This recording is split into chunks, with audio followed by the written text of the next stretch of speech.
Hi everyone, welcome to our new session of Chalo Padho. आज हम लोग करने जा रहे हैं वेक्टर्स। हाँ, पिक्चर से सही समझा है आप लोगों ने। आज हम लोग क्लास 11th का मोशन इन अ प्लेन, जिसमें वेक्टर्स का बहुत ज़्यादा यूज़ है, वो समझने वाले हैं।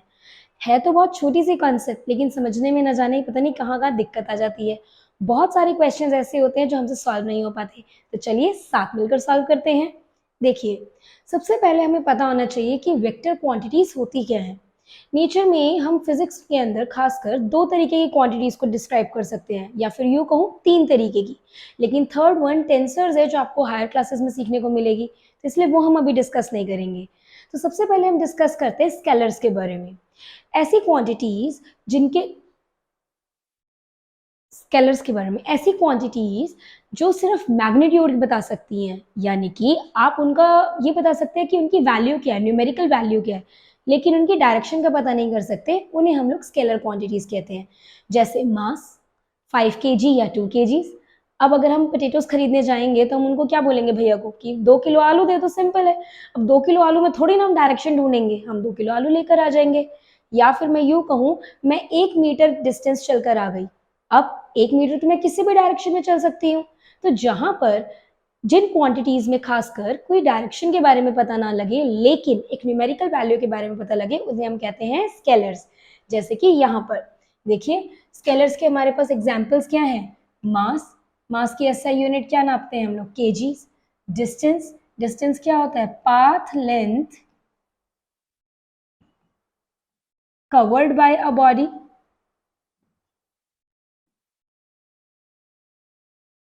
बिटवीन 2 पॉइंट्स, आप यहाँ पर ये नहीं बता सकते डिस्टेंस के अंदर कि आपने कहाँ से कहाँ चला, कौन सी डायरेक्शन में चला।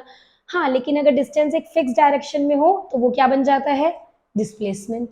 और डिस्प्लेसमेंट कैसी क्वांटिटी होती है, वेक्टर। उस पर भी अभी हम डिस्कस करेंगे। जनरली लेंथ हो गया, टेम्परेचर है, टाइम है, तो ये सारी क्वांटिटीज क्या है नेचर में, स्केलर।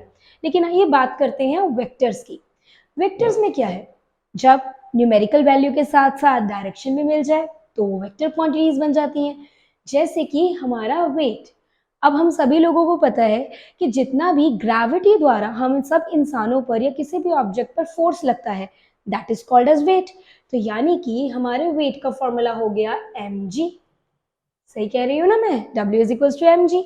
अब यहाँ पर हमें ये भी पता लगता है कि हमारा वेट अर्थ के सेंटर यानी कि ग्रेविटी की तरफ बहुत ज्यादा लग रहा है, right. So that is why ये कैसी क्वांटिटी हो गई, vector quantity. Second quantity discuss करते हैं डिस्प्लेसमेंट की। दो पॉइंट्स के बीच का सबसे shortest path, that is called as displacement. लेकिन distance with a fix direction. कैसे, देखो, अगर स्टेयर्स चढ़ के हम लोग ऊपर की तरफ जा रहे हैं तो हम क्या कर रहे हैं, हम एक पर्टिकुलर लेंथ कवर कर रहे हैं, राइट। लेकिन हम एक डायरेक्शन में भी तो मूवमेंट कर रहे हैं ऊपर। अगर उन्हीं स्टेयर से हम नीचे की तरफ उतर रहे हैं, अभी भी हम एक लेंथ कवर कर रहे हैं, लेकिन किस डायरेक्शन में, नीचे की तरफ की डायरेक्शन में। सो इसका मतलब ऐसी क्वांटिटीज नेचर में जिनके साथ मैग्नीट्यूड भी हो और वो अपने आप ही डायरेक्शन के बारे में भी बता दें with the equation of motion और with their motion, then we can say that those quantities are vector quantities. ठीक है।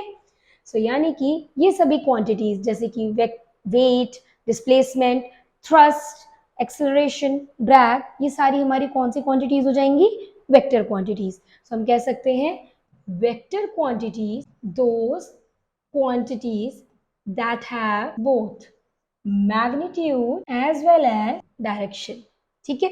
जबकि स्केलर क्वांटिटीज क्या होंगी, those quantities that have magnitude only or you can say a numerical value। चलिए next चीज देखते हैं इसमें। तो जब हम वेक्टर्स के बारे में बात करते हैं तो आप लोगों को ये भी पता होना चाहिए कि वेक्टर्स को रिप्रेजेंट कैसे किया जाता है, एक टेल और एक हेड कॉम्बिनेशन के थ्रू। दैट इज, अगर मेरी यहाँ पर टेल है वेक्टर की, तो इस डायरेक्शन में हेड। हेड जनरली हमें ये डायरेक्शन के बारे में बता देता है, और टेल हमारे लिए इनिशियल पॉइंट का काम कर देती है कि कहाँ से हमारा वेक्टर चल रहा है। इट मीन्स रिप्रेजेंटेशन में अगर मैं वेक्टर ए लिखूं तो इसके ऊपर मेरा रिप्रेजेंटेशन कुछ इस तरीके का होना चाहिए। ठीक है। इसके बाद बात करते हैं वेक्टर्स के बारे में। ये तो पता चल गया कि कैसे रिप्रेजेंट करते हैं, राइट। लेकिन अब हमने कोऑर्डिनेट सिस्टम तो सभी ने पढ़ा हुआ है, राइट। लेकिन कोऑर्डिनेट सिस्टम के अंदर अगर मुझे कोई पार्टिकल पॉइंट P दे दिया जाए तो इस पॉइंट P का मैं पोजीशन कैसे बता पाऊंगी। मुझे कैसे पता चलेगा कि ये कौन सी पोजीशन पर एक्स एक्सिस से दूर है या वाई एक्सिस से दूर है, राइट? सो क्लास 9th में हम कोऑर्डिनेट ज्योमेट्री पढ़ते थे, एक्स एक्सिस से जितना दूर है, मान लो कि ये एक्स एक्सिस से कुछ पर्टिकुलर पॉइंट पर है, तो ये x हो गया डिस्टेंस, और ये y एक्सिस से भी कुछ पर्टिकुलर पॉइंट पर है, that is let us consider they ये y हो गया, ठीक है ना? अब हमें इस पॉइंट P की पोजीशन बतानी है with respect to some sort of origin और रेफरेंस पॉइंट, इसीलिए इस पॉइंट P को हम लोग कहेंगे पोजीशन वेक्टर, जैसा कि आप लोग लिखा हुआ देख रहे हैं। तो पोजीशन वेक्टर हमेशा एक ऐसा वेक्टर होगा जिसकी पोजीशन हम लोग एक रेफरेंस पॉइंट O से बताने की कोशिश करेंगे। इस कमरे में भी हम लोग ये बता सकते हैं या फिर स्क्रीन पर भी बता सकते हैं, कैसे? देखिए, इस कॉर्नर पॉइंट से भी तो हम बता सकते हैं ना कि ये मेरा ऑब्जर्वेशन पॉइंट है, दैट इज O पॉइंट, और यहाँ से मेरा एक पार्टिकल पॉइंट P यहाँ पर लाई कर रहा है, राइट? सो ये x एक्सिस और y एक्सिस से कुछ दूरी पर है, लेकिन इस ओरिजिन से इस पर्टिकुलर पॉइंट P के बीच का पोजीशन क्या रहेगा, उसी को हम लोग कहते हैं पोजीशन वेक्टर, ठीक है? तो इसकी रिप्रेजेंटेशन में हम लोग कह सकते हैं कि ओरिजिन से आने वाली लाइन इसके बारे में क्या रिप्रेजेंट करेगी, पोजीशन के बारे में। और किसी वेक्टर की जब पोजीशन लिखनी होती है, खास करके जैसे वेक्टर P है, इसकी पोजीशन लिखनी है, तो जाहिर सी बात है हम इसके x और y कोऑर्डिनेट्स को यूज करके लिखेंगे। आगे चलकर आप लोगों को पता चलेगा कि x एक्सिस पर एक यूनिट वेक्टर की डायरेक्शन रिप्रेजेंट करती है, दैट इज i कैप, और y एक्सिस पर हम लोग इसे कहते हैं j कैप। सो यहाँ पर आप इसकी रिप्रेजेंटेशन करेंगे कुछ एक्स आई कैप प्लस वाई जे कैप, ठीक है? सो ये हमारी पोजीशन वेक्टर की बेसिक रिप्रेजेंटेशन हो गई, एक्स आई कैप प्लस वाई जे कैप। लेकिन नेक्स्ट चीज पर चलते हैं। देखिए, अब नेक्स्ट चीज में भी मैंने कोऑर्डिनेट सिस्टम बना रखा है। मान लो कि मेरे पास पॉइंट P यहाँ पर भी है और पॉइंट Q यहाँ पर है, राइट? दोनों ही पॉइंट मेरे ऑब्जर्वेशन पॉइंट से, दैट इज O पॉइंट से कुछ दूरी पर है। मान लेते हैं कि ये R1 की दूरी पर है और ये R2 की दूरी पर है, लेकिन इन दोनों वेक्टर्स के बीच में एक पर्टिकुलर डिस्टेंस है, that is known as displacement vector, यानी कि P और Q के बीच का जो डिस्टेंस होगा वो क्या कहलाएगा आप लोगों का, डिस्प्लेसमेंट वेक्टर। क्योंकि हम P और Q के बीच की क्या बताने की कोशिश करेंगे, पोजीशन बताने की कोशिश करेंगे, यानी कि डिस्टेंस बताने की कोशिश करेंगे, और दो पॉइंट्स के बीच का शॉर्टेस्ट डिस्टेंस क्या होता है, डिस्प्लेसमेंट। सो इसलिए क्या बन गया, डिस्प्लेसमेंट वेक्टर, ठीक है? अब यहाँ पर मैंने टाइप्स ऑफ वेक्टर्स के बारे में बताया है, राइट? दो वेक्टर्स जब सेम डायरेक्शन में चले, पैरेलल भी हो और सेम डायरेक्शन में भी चले, मैग्नीट्यूड में भी इक्वल हो, ऐसे ही वेक्टर्स को आप इक्वल वेक्टर्स कहेंगे। यानी कि ये कहना जरूरी नहीं होगा कि आप बोल दीजिए सेम डायरेक्शन तो सब कुछ सही है, सेम डायरेक्शन में होने के साथ साथ इनका मैग्नीट्यूड भी इक्वल होना चाहिए, यानी कि same direction and equal magnitude, ठीक है? सो ऐसे ही वेक्टर्स को हम लोग कहेंगे इक्वल वेक्टर्स। लेकिन अगर कोई दो वेक्टर्स एक दूसरे से ऑपोजिट डायरेक्शन में चल रहे हैं लेकिन मैग्नीट्यूड सेम है, तो ऐसे ही वेक्टर्स को ऑपोजिट वेक्टर्स कहा जाता है, ठीक है? सो हम यहाँ पे कह सकते हैं different directions but same magnitude. अब मैग्नीट्यूड याद है ना, अभी तो बताया मैंने, numerical value, number, that is 5 Newton में 5 एक न्यूमेरिकल वैल्यू है, ठीक है? तो यही मैग्नीट्यूड, यानी कि अगर मैं कहूँ मेरा वेक्टर ए 5 मीटर पर सेकंड स्क्वायर का होगा acceleration vector, and vector B भी 5 मीटर पर सेकंड स्क्वायर की एक्सेलरेशन पर होगा, देन दोनों की डायरेक्शन तो अपोजिट है ना, ठीक है? यानी कि अगर मैं कहूँ मेरा वेक्टर ए 3 न्यूटन का है एक पर्टिकुलर डायरेक्शन में, लेट्स से कि ये हमारी डायरेक्शन है east to west, okay? So if मैं कहूँ कि मेरा वेक्टर ए 3 न्यूटन का फोर्स अप्लाई हो रहा है ईस्ट से वेस्ट डायरेक्शन में, एंड वेक्टर बी पर भी 3 न्यूटन का ही फोर्स अप्लाई हो रहा है, लेकिन अब डायरेक्शन क्या है, वेस्ट टू ईस्ट, ऑपोजिट हो गई डायरेक्शन, इसलिए ये वेक्टर्स ऑपोजिट हो गए। इन दोनों का रूल हमारे सब्ट्रैक्शन ऑफ वेक्टर्स में भी काम आता है, जब हमें वेक्टर ए में से वेक्टर बी को माइनस करना होता है। जनरलाइज वे में हम उन्हें ऐसे माइनस तो नहीं कर सकते, बट डायरेक्शन अपोज करके हम माइनस कर देते हैं। कैसे, थोड़ा सा आगे देखेंगे, चलिए आगे देखते हैं। इसके बाद देखिए हम लोग बताते हैं पोलर वेक्टर्स के बारे में। पोलर वेक्टर्स कैसे वेक्टर्स होते हैं? ऐसे वेक्टर्स जिनका इनिशियल पॉइंट ऑफ एप्लीकेशन कुछ होता है। अब इनिशियल पॉइंट ऑफ एप्लीकेशन देखो, जैसे प्रीवियस केस में हम लोग देखते हैं डिस्प्लेसमेंट वेक्टर, ठीक है। डिस्प्लेसमेंट वेक्टर को डिफाइन करने के लिए हमारे पास इनिशियल पॉइंट P था। इस P से आप लोग गए थे कहाँ तक? Q तक गए थे, राइट। तो मुझे मेरा पता था कि मुझे P से Q जाना है, या फिर अगर कोई कहे कि Q से P तक आना है तो उसे वो भी पता है, राइट।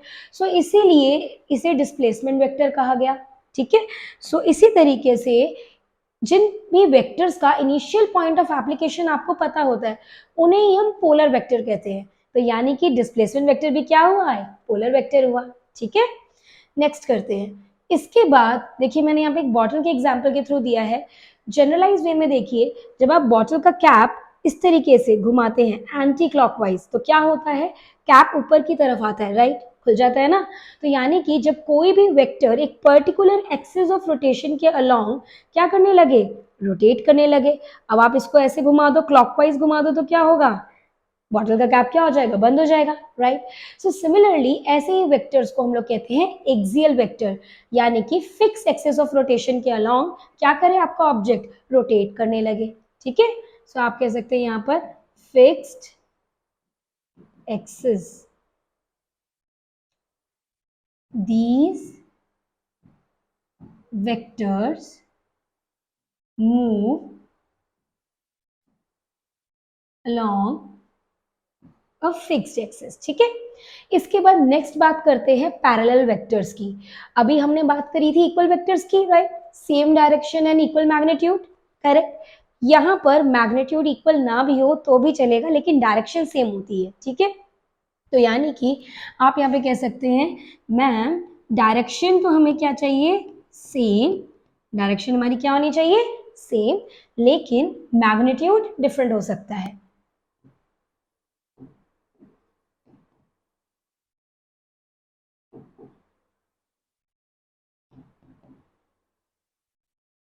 इसके बाद नेक्स्ट वेक्टर की ओर चलते हैं, कोलिनियर वेक्टर्स। अब देखिए कोलिनियर वेक्टर्स को भी हम कई बार कंफ्यूज कर देते हैं पैरेलल वेक्टर्स। पैरेलल वेक्टर्स की तरफ ये नेक्स्ट वेक्टर हमारा है कोलिनियर वेक्टर्स। कोलिनियर वेक्टर्स क्या कहते हैं? ये कहते हैं कि कोलाइन मतलब एक लाइन में होने वाले। नेक्स्ट हम लोग देखते हैं कोलिनियर वेक्टर्स। क्या होते हैं कोलिनियर वेक्टर्स? ऐसे वेक्टर्स जिनका पॉइंट ऑफ एप्लीकेशन यानी कि पॉइंट सेम रहता है, लेकिन ये एक सेम लाइन में रहते हैं, ठीक है। अभी तक आप लोगों ने देखा कि ये डिफरेंट डिफरेंट लाइंस में थे, राइट, लेकिन कोलिनियर वेक्टर्स क्या होंगे? एक ही सेम लाइन में रहेंगे, ठीक है। सो आप कह सकते हैं सेम लाइन वेक्टर्स। और हमेशा याद रखने वाली जो बात होगी कि दो वेक्टर्स हमेशा जब भी ज्वाइन होंगे पहले वेक्टर के हेड दूसरे वेक्टर के टेल के साथ ही ज्वाइन होगा, ठीक है। यानी कि ज्योमेट्रिकल वे में भी जब आप रिप्रेजेंट करेंगे तो आप हेड के बाद ही टेल के थ्रू रिप्रेजेंटेशन कर सकते हैं, ठीक है। सो यानी कि ये हो गए हमारे कोलिनियर वेक्टर्स। अब इतने तरीके के वेक्टर्स एनफ है या इसके बाद भी कुछ है? इसके बाद भी है। नेक्स्ट देखते हैं। यहाँ देखिए जीरो वेक्टर और नल वेक्टर। अब जीरो वेक्टर क्या है? मैथ्स में जीरो तो आंसर आ जाता तो हम कहते थे खत्म। नहीं, जिन बच्चों ने सेट्स पढ़ा होगा उन्हें पता होगा कि कोई कभी कभी कोई चीज ऐसी भी होती है जो अभी एग्जिस्ट नहीं कर रही लेकिन बाद में एग्जिस्ट कर सकती है, उसका एक सेट भी डिफाइन कर सकते हो, उसे ही हम नल सेट या फाई सेट भी बोलते हैं, राइट। उसी तरीके से फिजिक्स में भी अगर कोई एक वेक्टर की ऑपोजिट डायरेक्शन भी बता दी जाए, यानी कि वेक्टर ए है, मान लो मेरे पास वेक्टर ए है इस टाइम 5 न्यूटन का, अगर मैं इसकी ऑपोजिट डायरेक्शन बता दूं सेम मैग्नीट्यूड की इस तरीके से, तो ये मेरे पास क्या हो जाएगा? Negative of vector A, right. और अगर मैं इन दोनों वेक्टर्स को ऐड कर दूं vector A plus negative of vector ए, तो आंसर मेरे पास जीरो आएगा, है ना, जीरो वेक्टर आएगा, ठीक है। सो ये हमारा क्या हो गया? जीरो वेक्टर, ठीक है। इसके बाद अब यहां से धीरे धीरे हमारे न्यूमेरिकल की कॉन्सेप्ट्स भी स्टार्ट होंगे जिसमें हमें थोड़ी थोड़ी चीजें समझनी होंगी। सबसे पहली चीज जो हम समझेंगे magnitude of a vector. Magnitude क्या होता है? देखिए किसी भी वेक्टर का रिप्रेजेंटेशन मैंने आपको पहले ही बता दिया कि अगर 2 पॉइंट सिस्टम होगा एक्स एक्सिस और वाई एक्सिस तो आप उसे क्या बताएंगे? एक्स आई कैप प्लस वाई जे कैप। अब आई कैप जे कैप है क्या? आई कैप जे कैप जनरली हमारे यूनिट वेक्टर्स होते हैं जो एक पर्टिकुलर डायरेक्शन को डिफाइन करते हैं, ठीक है। उसके बारे में भी हम चर्चा करेंगे, पहले हम ये समझ लेते हैं। तो जनरली किसी भी वेक्टर को लिखने का तरीका क्या होगा? आई कैप के साथ एक्स का कोऑर्डिनेट, जे कैप के साथ वाई, एंड जेड के कैप के साथ जेड का कोऑर्डिनेट, ठीक है। सो अगर मेरा कोई vector X Y and Z तीनों एक्सिस के बीच में कहीं सेंटर में रिप्रेजेंट कर रहा है, जैसे कि अगर मैं कहूँ इस रूम में कहीं इस पोजीशन पर रिप्रेजेंट कर रहा है, तो आप उसे कहेंगे उस तो आप उस लोगों तो आप उस वेक्टर को रिप्रेजेंट करेंगे एक्स आई कैप प्लस वाई जे कैप प्लस जी के कैप से, ठीक है। और ऐसे ही वेक्टर का मैग्नीट्यूड निकालने के लिए हम क्या करेंगे? मॉडुलस लगा देंगे। जी हाँ, इसे हम लोग मॉडुलस के नाम से भी जानते हैं, एंड मैथ्स में कॉम्प्लेक्स नंबर में बहुत ज्यादा यूज होगा ये, ठीक है। सो मॉडुलस भी कहते हैं, मैग्नीट्यूड भी कहेंगे। और मैग्नीट्यूड निकालने का बेसिक सा तरीका क्या रहेगा? Square root of X square plus Y square plus Z square, यानी कि आई कैप के साथ जो कोफिशिएंट था, जे कैप के साथ जो कोफिशिएंट था और के कैप के साथ जो कोफिशिएंट था, तीनों का इंडिविजुअली स्क्वायर करके हम क्या कर देंगे? ऐड कर देंगे, ठीक है। अब नेक्स्ट देखो, हमने अभी अभी बात करी यहाँ पर यूनिट वेक्टर की आई जे एन के, पर होते क्या है यूनिट वेक्टर, ये देख लेते हैं। देखिए, यूनिट का मतलब क्या होता है? One, right. सो यूनिट वेक्टर क्या होगा? कोई भी ऐसा वेक्टर जो एक पर्टिकुलर एक डायरेक्शन को रिप्रेजेंट करे, जिसका मैग्नीट्यूड कितना हो? वन हो। सो हम कह सकते हैं vectors having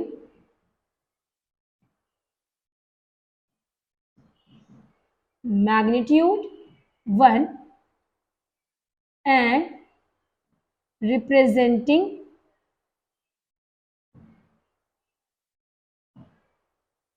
any one direction, ठीक है।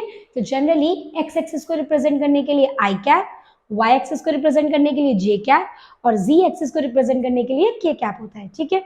आगे देखिए, लेकिन अगर हमें किसी का यूनिट वेक्टर कैलकुलेट करना हो तो हम क्या फॉर्मूला लगाएंगे? Vector A divided by the magnitude of vector ए, यानी कि अब देखो इसको रिप्रेजेंट कैसे करते हैं। इसके रिप्रेजेंटेशन में हम लोगों ने क्या लगाया है? इसके ऊपर एक एरो सिंबल लगाया है, या क्रोकोडाइल माउथ के नाम से आप लोग जानते होंगे। अब इसे जानिएगा हैट से, इसे हम लोग हैट कहते हैं, ए हैट, ठीक है। तो कहीं पर अगर तुम्हारी स्कूल में टीचर बोल दे ए हैट लिखो, A hat is equals to vector A upon modulus of A, तो ए हैट का मतलब ही है यूनिट वेक्टर ऑफ ए, ठीक है।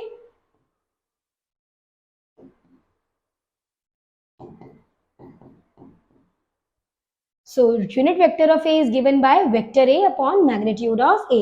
एक क्वेश्चन करके देखें, चलिए देखते हैं। मान लो कि मेरे पास क्वेश्चन में है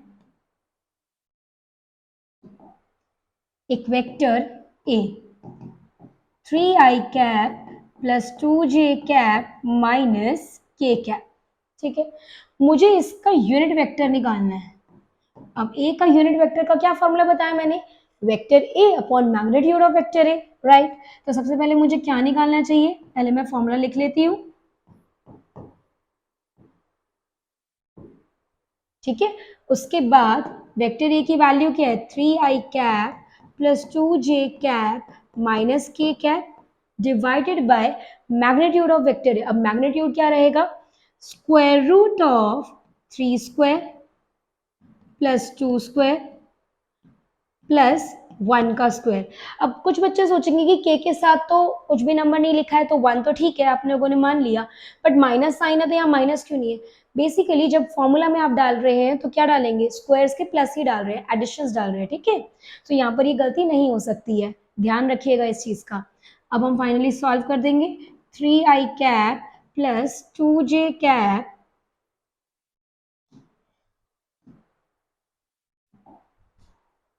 minus k cap divided by square root of 9 plus 4 plus 1, that is 3i cap plus 2j cap minus k cap divided by square root of 14. This is your unit vector A. तो देखिए इस तरीके से हमने इस छोटे से basic से क्वेश्चन को सॉल्व कर लिया। अभी आगे हम और भी ऐसे ही क्वेश्चन सॉल्व करेंगे, ठीक है। तब तक के लिए एक क्वेश्चन आप लोग मेरी तरफ से होमवर्क लीजिए कि अगर हमारे पास वेक्टर बी दे रखा है 2i cap minus 2j cap plus 3k cap, तो बताओ इसका यूनिट वेक्टर क्या होगा। ठीक है, कमेंट बॉक्स में जरूर बताइएगा कि इसका यूनिट वेक्टर क्या होगा। ठीक है, चलिए आगे चलते हैं। अब नेक्स्ट देखिए कोइनिशियल वेक्टर्स। कोइनिशियल वेक्टर्स में हमारे वेक्टर्स के मैग्नीट्यूड डिफरेंट हो सकते हैं, बट सारे के सारे वेक्टर्स एक ही इनिशियल पॉइंट से स्टार्ट होंगे, इसीलिए इन्हें बोला गया कोइनिशियल। ठीक है, यानी कि आप बोल सकते हैं अगर ये वेक्टर ए है, ये वेक्टर बी है और ये vector C, different magnitudes but have same initial point.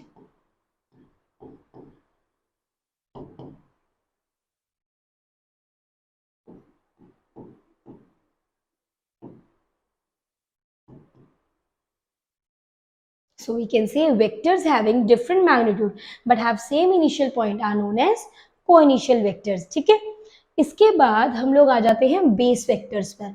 अब बेस वेक्टर्स क्या हैं, सही समझें आप लोग। बेस वेक्टर्स में भी तीन वेक्टर्स है, that is X Y and Z, या यू कहूं I cap, J cap and K cap having unit vectors. तो बेसिकली ये तीन वेक्टर्स भी एक दूसरे के साथ जॉइंट हो रहे हैं एक कॉमन इनिशियल पॉइंट के थ्रू।